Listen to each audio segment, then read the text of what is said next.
ይሄው እንደተፈራው አበድኩ።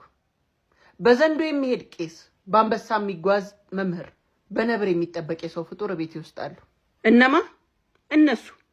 እኔ የምልህ ግን ጥንታዊ ኢትዮጵያውያን አንሴስተሮች ይህን ስዕል ሲስሉልህ ምን ሊነግሩ ነበር ግን የሞከሩት? ምን ሊሉ ነው? ልድገመው። በዘንዶ የሚሄድ ቄስ፣ በአንበሳ የሚጓዝ መምህር፣ በነብር የሚጠበቅ የሰው ፍጡር በምስል ያስቀመጡልህ ለምንድን ነው? ተዋወቋቸው። ቅዱሳን ይባላሉ። አቀደሰ፣ ለየ፣ አከበረ በሚለው የግዕዝ ስም ይታወቃሉ። እንደኛ ሰው ቢሆኑም በጽናትና በትጋት ፈጣሪን በመውደድ ይታወቃሉ።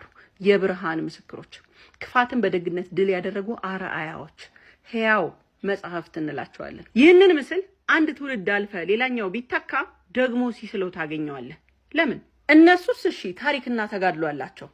አንበሳና ነብር ዘንዶን ምን አመጣው? በምስሉ ላይ ምን አመጣው? ለተራ ሰው ተረት ተረት የሚመስል አንዳች ሚስጥር አለው። ታሪኩ ወዲህ ነው። ከእኛ ለይቶ ቅዱስና ቅድስት ያሰኛቸው የወሬ ሳይሆን የተግባር ክርስትናቸው ነው። ታዲያ እነሱ የገባቸው እኛ ያልደረስንበት አንዳች እውቀት ይኖር ይሆን? እውቀቱ ፊት ለፊት ነው፣ ግን ማን ይጠቀምበት ነው? ታዲያ እነሱ የገባቸው ምንድነው ትሉ ይሆናል። የፍጥረታት ሁሉ አንድነት፣ ዘ ሚስትሪ ኦፍ ኮስሚክ ዩኒቲ። ሁለተኛ ብትሉ ፍጥረታት ሁሉ በአንድ ፍቅር ክር የታሰሩ መሆናቸው ነው። ምን ለማለት ነው ብትሉ ህብረ ተፈጥሮ ወይም ደግሞ ኢንተር ኢንዲፔንደንስ የምንለው እሳት በውሃ ይበርዳል፣ ውሃ በአየር ይንቀሳቀሳል፣ አየር በፀሐይ ይሞቃል፣ የሞቀው ይዳምናል፣ ደመናው በነፋስ ወደ ደረቅ ምድር ይሄዳል፣ መሬት በውሃ ይርሳል፣ ጥሙ የረካው መሬት ደግሞ እጽዋትን ያበቅላል፣ እጽዋት አየርን ያጠራል፣ እኛ ያቃጠልነውን የተቃጠለውን አየር እጽዋቱ ይስባል፣ እንስሳው ከእጽዋት ይበላል፣ ፍሬውንስ ሲጸዳዳ እጽዋቱን መልሶ ይዘራል።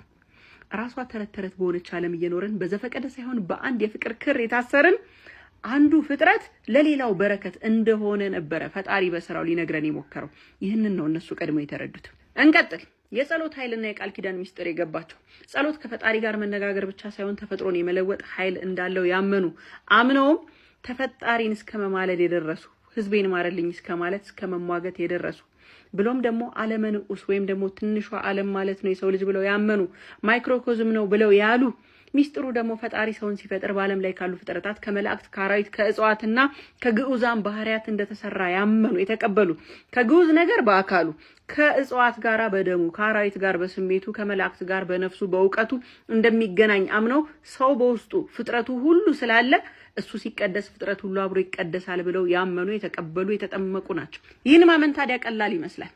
ታዲያ ዛፍም ይሁን አውሬም ይሁን ሰው ላይ የሚደረግ ነገር ሁሉ የእግዚአብሔር የጥበቡ ውጤቶች ላይ የሚደረግ እንደሆነ አስበው በአንዱ ላይ የሚደረግ በደል በፈጣሪ ላይ የተደረገ ያህል ይቆጥሩታል ማለት ነው። ይሄ ማለት በፍጹም ትህትና ሁሉንም ነገር በሙሉ ልብ በሙሉ ፍቅር ይወዱታል፣ ይቀበሉታል።